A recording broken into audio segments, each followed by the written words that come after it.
Rescued by Their Wife. Wings of Artemis, Book 2. Written by Rebecca Royce. Narrated by Kathryn LaPlante. 1. The Last Piece of My Heart. Cooper Jackson, one of the crown princes of the nobles, walked toward me with a determined stride. Standing on the noisy, smelly, overpopulated Truist space station, we might have been the only two people in the world. My vision tunneled. There was only him. He was my husband, one of 6, actually. I couldn't remember anything about him before a month ago. To save my life, he'd given me to the nobles, who had, in turn, erased my memory to make me into what they determined would be a more suitable wife for him. I'd then been kidnapped, they'd say rescued, by my other 5 husbands, but they'd been abducted by my mother.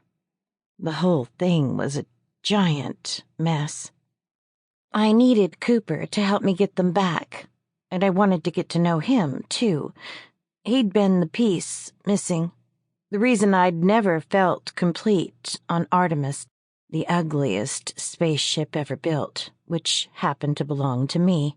He stopped his approach right in front of me. He was tall, and I had to look up to hold his gaze. "Melissa mine."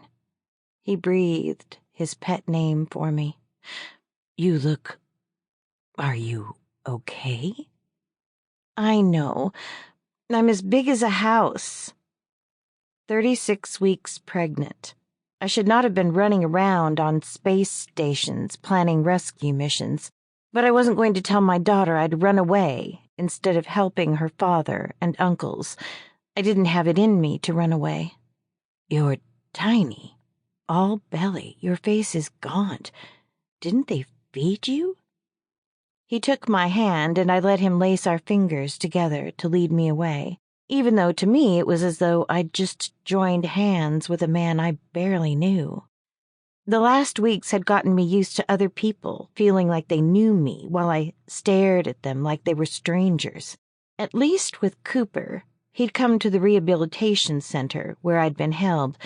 This wasn't the first time I'd seen him in person. "I think we should head to Nolan's safe apartment here. We can talk. I've got protein bars in my bag. I can eat there." I was eating every 3 hours on the dot. I couldn't afford to let myself get run down. "Let me feed you something better than a protein." Sample complete. Ready to continue?